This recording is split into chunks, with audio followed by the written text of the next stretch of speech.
Hello, my name is Maggie Kalev. I'm a hematologist scientist at the University of Auckland, working with Dr. Ramsey from the University of Toronto on a project to uncover how we can use blood cells as the source of potential biomarkers for patients with GRIN disorders. We started this project last year, and I am pleased to provide this interim report in a recorded form.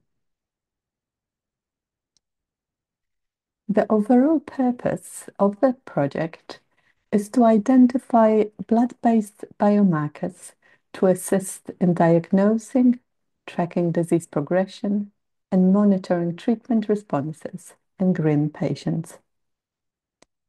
No such biomarkers currently exist, which makes this a crucial area of research to improve patient outcomes. GRIN disorders are typically studied in the context of the brain.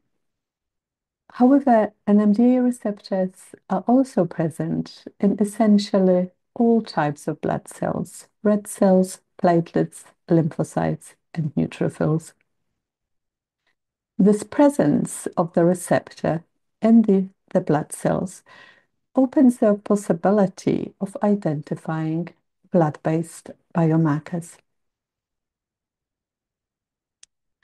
In this talk, I will summarize our results so far as they fall into these three areas of investigation. One, examining the blood phenotype in transgenic mouse models of GRIN disorders, looking for changes at cellular and molecular levels. Two, examining the blood phenotype in patients to seek similarities between blood changes found in mice and those in patients. And three, examining the blood phenotype in novel human blood cell models genetically engineered to mimic GRIN disorders as surrogates for patients' blood. We designed this approach to address the challenges around the paucity of patient samples.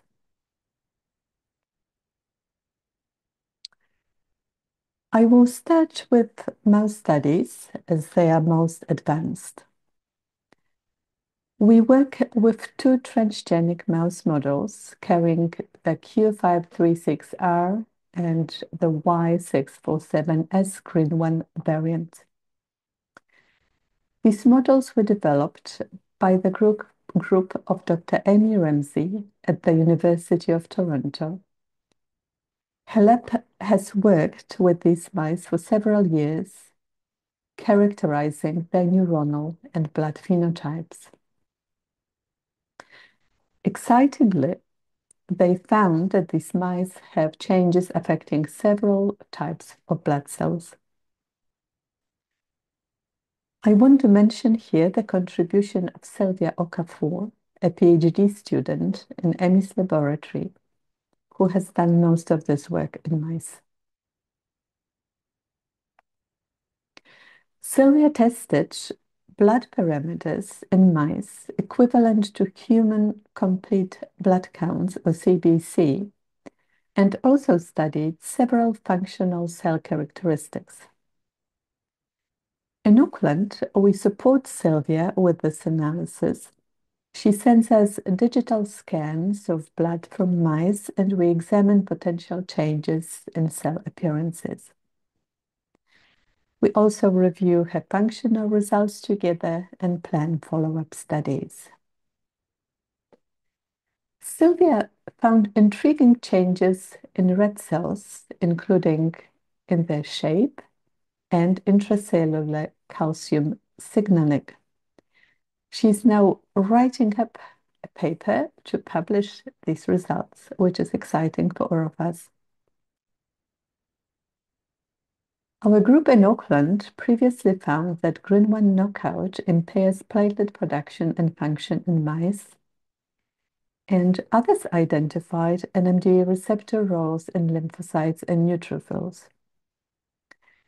Hence, taken all together, These results make us believe that examining blood cells can reveal useful biomarker candidates for GRIN patients.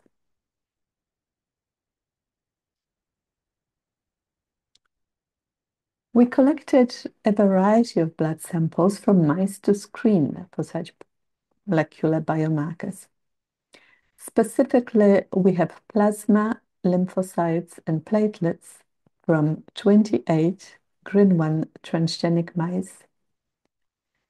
The plan is to ship these samples to Auckland to perform a biomarker screen for changes in gene and protein expression and metabolite levels using advanced technologies. However, mice are not humans. There are many examples in science where findings in mice models do not match patients. Therefore, we made steps to examine for similar blood changes in GRIN patients. We contacted the GRIN registry and provided them with the list of blood parameters of red cells, platelets, and white cells that we need to analyze in patients. These parameters are a part of routine CBC testing.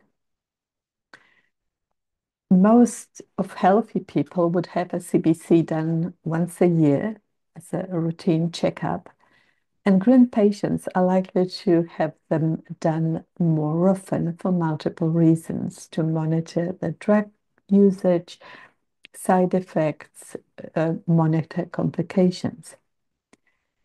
We encourage patients to upload these CBC results together with associated clinical information to the registry websites so they can be analyzed. We have also sent to the registries a questionnaire to assess interpretation of CBC results. Blood counts can be affected by multiple conditions as well as drugs, so it is crucial that we know about these factors to support meaningful analysis.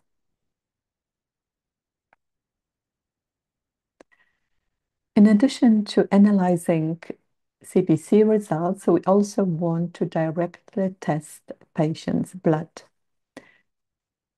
We identified 16 blood samples from GRIN patients stored in the combined brain tissue biobank. We want to ship these samples to Auckland together with the previously mentioned mouse samples and test them all in parallel for molecular changes. Such studies on patient blood are crucial to confirm that changes found in mice are relevant to human disease.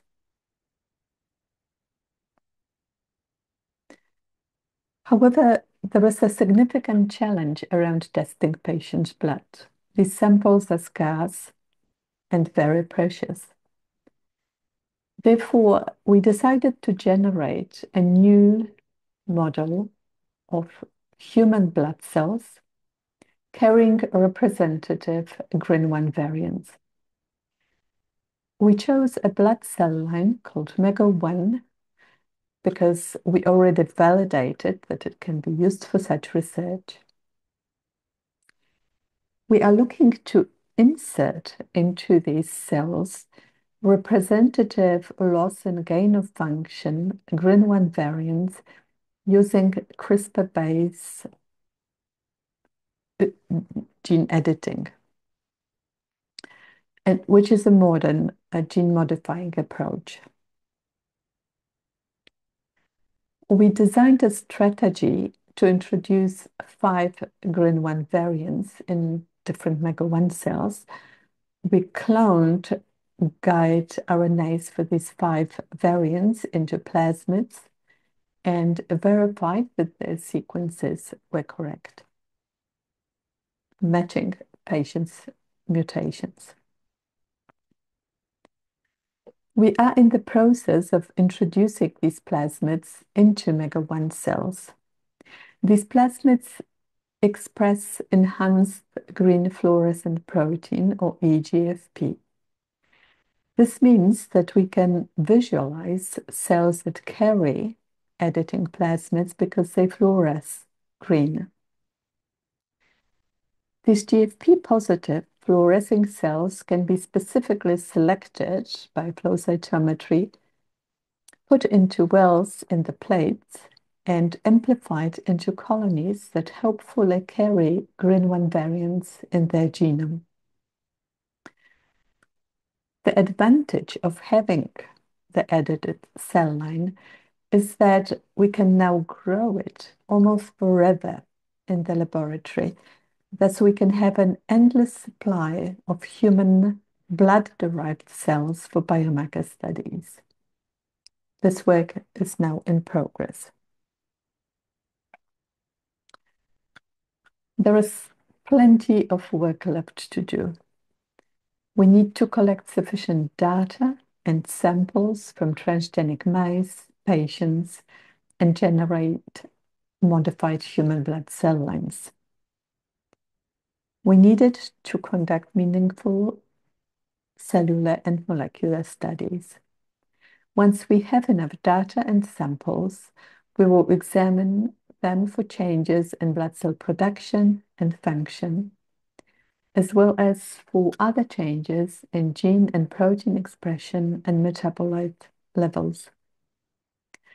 This consolidated approach should reveal candidate biomarkers for further evaluation. Our results will pave the way for a non-invasive tool that assists in the diagnosis, prognostication, and monitoring of patients. The ultimate goal is to improve the quality of life for GRIN patients by enabling more personalized treatment options.